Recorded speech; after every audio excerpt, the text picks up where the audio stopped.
I never planned to keep my success a secret. But after a decade of watching my family mock my career choices while living in my private penthouse overlooking Central Park, I had grown accustomed to the irony of it all. My name is Olivia Winters, though the business world knows me only as O.W. Blackwood, the reclusive founder and CEO of Blackwood Innovations. To my family, I'm just their disappointing middle child who wastes her time with freelance tech consulting instead of joining the family law firm. The day everything changed started like any other. I was reviewing acquisition reports in my private office on the top floor of Blackwood Tower when my assistant, Michael, rushed in with an unusual expression on his face. "Ms. Winters, you need to see these job applications," he said, placing a tablet in front of me. "They just came through HR." I glanced at the screen and nearly choked on my coffee.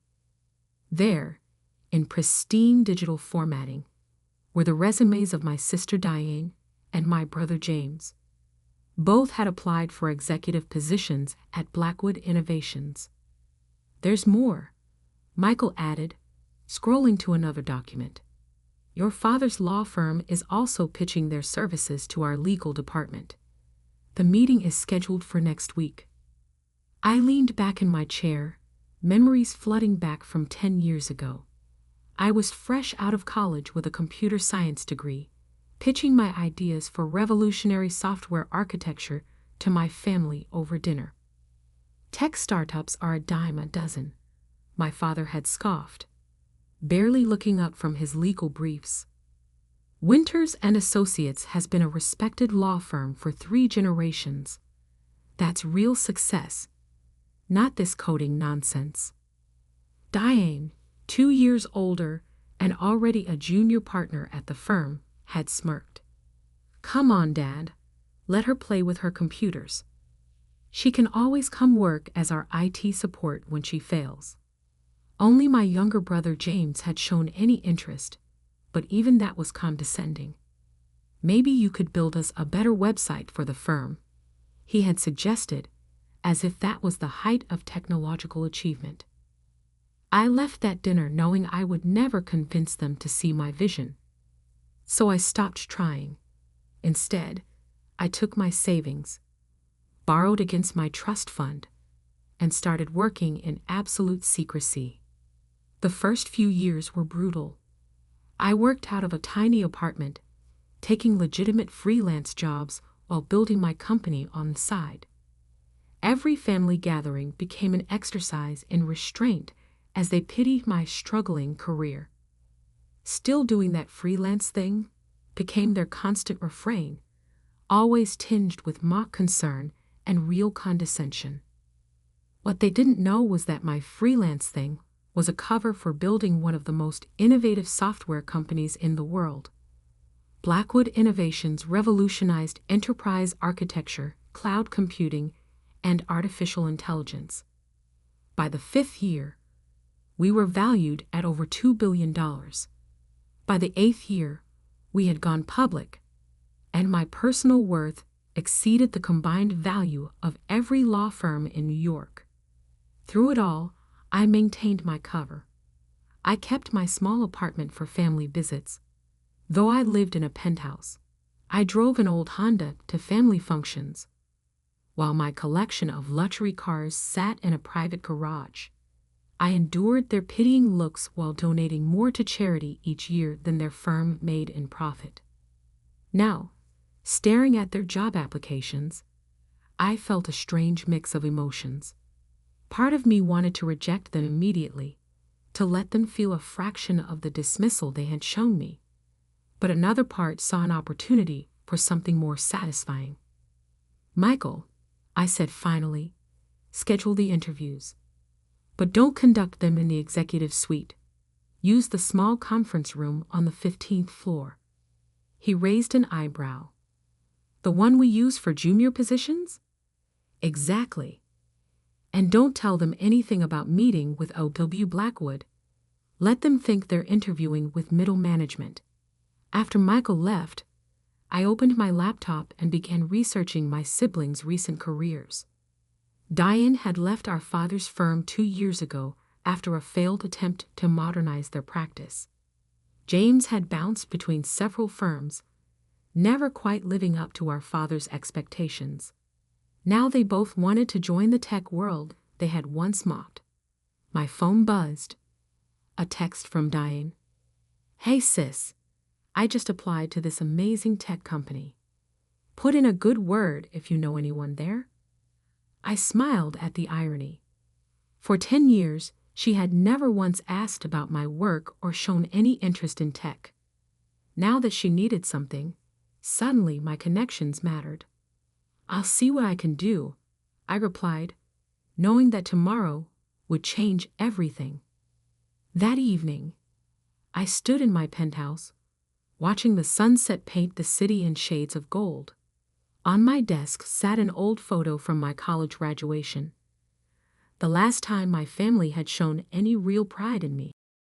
Even then, it was tempered with concern about my impractical career choice. My assistant's voice came through the intercom. "Ms. Winters, your siblings' interviews are scheduled for tomorrow at 10 a.m. Your father's law firm pitch is set for 2 p.m. Are you sure about this?" I thought about all the family dinners where I sat quietly while they bragged about their legal victories, all the holidays where they treated me like a cautionary tale, all the times they could have supported me but chose to judge instead. "Yes, Michael, I'm sure. Tomorrow, the Winters family will finally learn what real success looks like." I picked up the photo, studying my younger self's hopeful expression. Back then, I had wanted so desperately to prove myself to them. Now, I realized that the person I really needed to prove myself to was me. The next morning, I arrived at the office early, taking my private elevator to the 15th floor. The small conference room had been prepared exactly as I requested. Simple furnishings, no view of the city, nothing to suggest the true power of Blackwood Innovations. Through the security feed, I watched my siblings arrive separately in the lobby. Diane wore an expensive suit, her confidence evident in every movement. James looked more nervous, constantly adjusting his tie.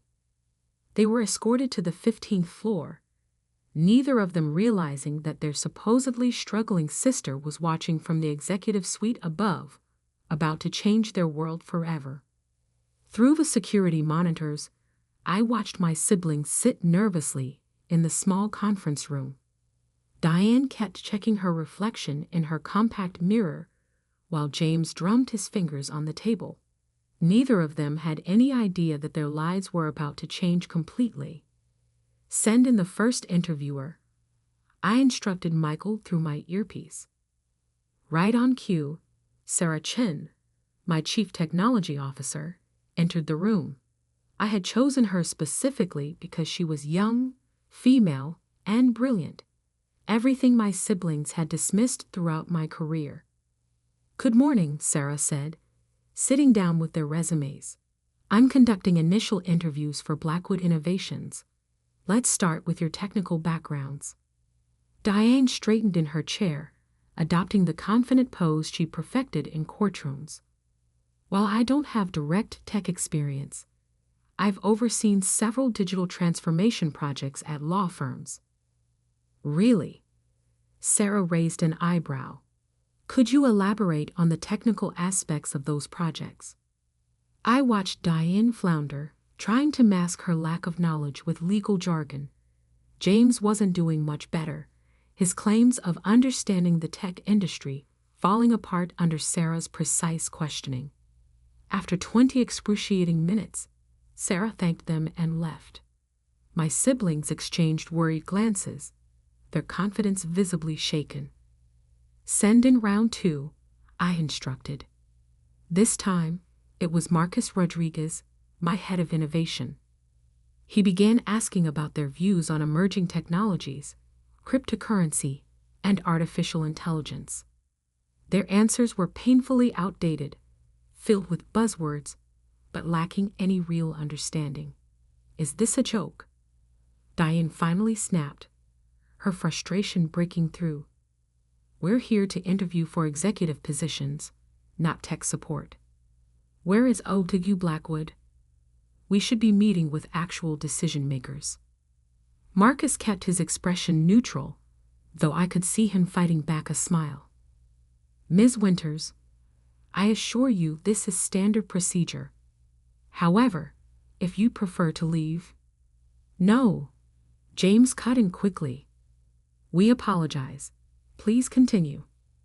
3 more interviewers followed, each one expertly exposing my siblings' lack of qualifications. By the final round, both Diane and James looked thoroughly defeated.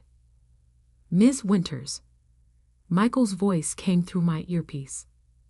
Your father's team has arrived for the legal services pitch. Perfect timing, I smiled. Have them wait in the main conference room. I'll handle this personally. I took my private elevator down to the 15th floor, smoothing my designer suit and checking my reflection. 10 years of hiding my success had led to this moment. The door to the small conference room opened, and I walked in. The look on my siblings' faces was priceless, confusion, then shock, then dawning horror as they realized what was happening. Olivia? Diane stammered. What are you doing here? We're in the middle of interviews. Actually, I said, taking a seat at the head of the table. You're at the end of your interviews, and they haven't gone well. James leaned forward, his face flushing. What do you mean? How would you know? Because I own this company. I cut him off calmly. I am O2 Blackwood. The silence that followed was deafening. Diane's mouth opened and closed without sound. James gripped the table edge so hard his knuckles turned white. That's impossible, Diane finally managed. You're a freelancer. You work from coffee shops. I laughed, the sound echoing in the small room. No, Diane. That's just what I let you believe. While you were all pitying my career choices, I was building this. I gestured around us. Blackwood Innovations, a Fortune 500 company worth more than every law firm in New York combined. But James was struggling to form words. All these years? Yes, I nodded. All these years, while you mocked my coding nonsense and offered me IT support jobs, I was revolutionizing enterprise software. While you bragged about your legal victories at family dinners, I was closing billion-dollar deals. While you dismissed me as a failure, I became one of the most successful tech entrepreneurs in the world. Diane's face had turned an interesting shade of gray. Why didn't you tell us? Why should I have? When did any of you ever show genuine interest in my work? When did you ever offer support instead of condescension? I pulled out their resumes, laying them on the table. And now here you are, applying for jobs at my company. Not because you're qualified. These interviews have proven you're not. But because you heard Blackwood Innovations was the next big thing. Olivia, please, James started, but I held up my hand. I'm not finished. Right now, our father is waiting upstairs to pitch his firm's legal services. He has no idea he's about to try to sell to his own daughter, the one he said would never amount to anything in tech. I stood up, smoothing my skirt. I have a meeting to attend. Michael will show you out. Oh, and don't bother waiting for callbacks about the jobs. You're not qualified. As I reached the door, Diane called out, her voice shaking. You can't just leave it like this. I turned back, meeting her eyes.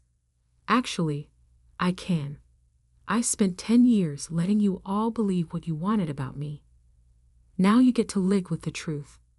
And believe me, this is just the beginning. Walking away from that conference room, I felt lighter than I had in years. But my day wasn't over yet. My father was waiting upstairs, about to experience his own moment of revelation. The best part, he had no idea what was coming. The executive conference room of Blackwood Tower offered a stunning view of Manhattan's skyline. My father, Richard Winters, stood at the floor-to-ceiling windows, his back straight and proud as always. He was surrounded by 3 junior partners from his firm, all of them clutching presentation materials and practicing their best corporate smiles. I watched them through the glass wall for a moment, remembering all the times I'd stood in his office as a child, dreaming of making him proud. Now, standing in my own tower, I realized those dreams had changed. I no longer needed his pride. I had my own.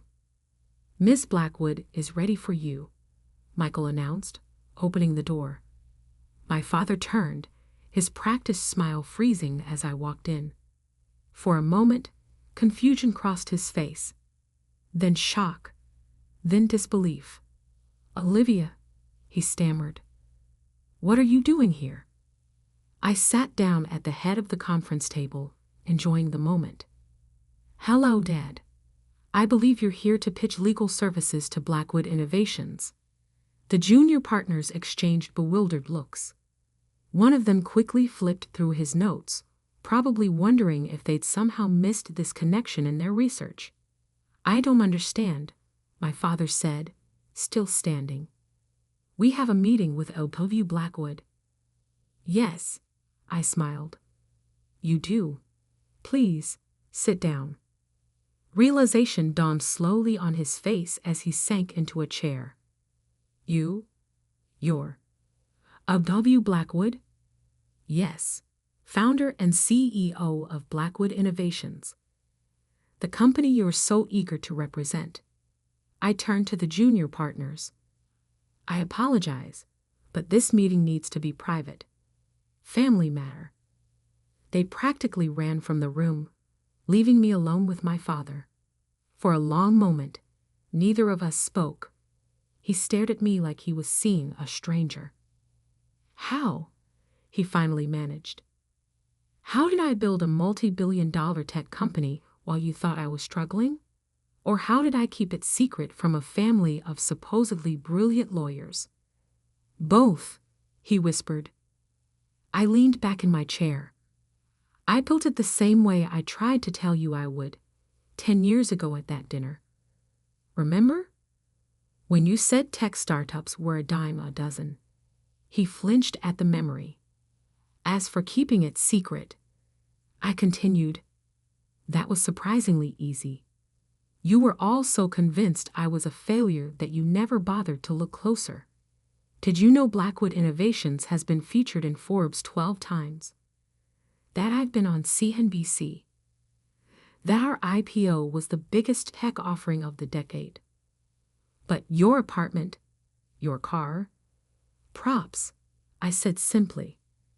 "I kept them to maintain the illusion you all preferred, the struggling daughter who couldn't match up to her sibling's success."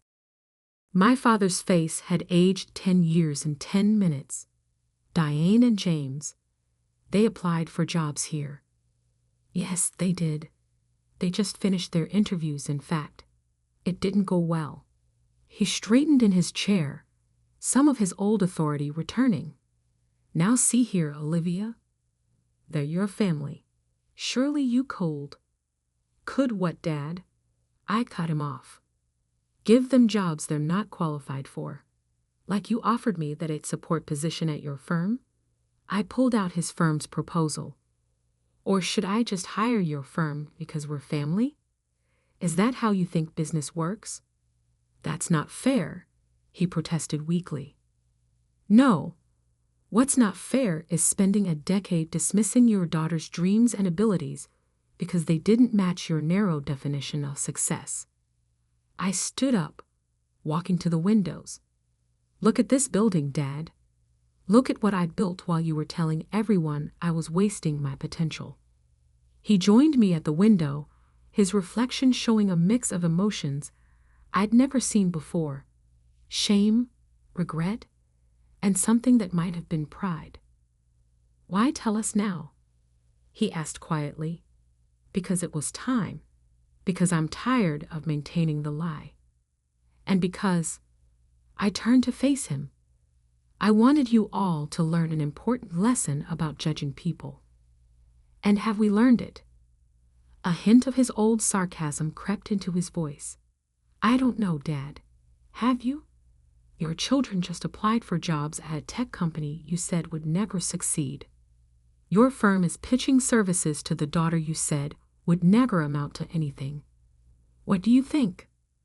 He was quiet for a long moment, staring out at the city. Finally, he turned to me. "I was wrong about you, Olivia. I've been wrong for a very long time." "Yes, you have." I walked back to my desk and pressed the intercom. "Michael, please show Mr. Winters out. And cancel all his firm's future appointments with us." "Wait," my father said quickly. "You're not even going to consider our proposal." I met his eyes steadily. "No, Dad. Just like you never really considered my ideas or potential. The difference is, I'm making this decision based on business merit, not personal bias." As he reached the door, he paused. "What happens now? With the family? That depends on all of you. I'm done hiding my success, done playing the role of the disappointing daughter. If you want a relationship with me now, it will have to be on different terms." After he left, I sat in my office watching the sunset paint the city in shades of gold. My phone had been buzzing continuously. Messages from my mother, my siblings, even distant relatives who had somehow already heard the news. I opened one from Diane. "I'm so sorry. For everything. Can we talk?" Then one from James. "I understand now why you kept it secret. I wouldn't have trusted us either." Finally, one from my father. "You've built something remarkable.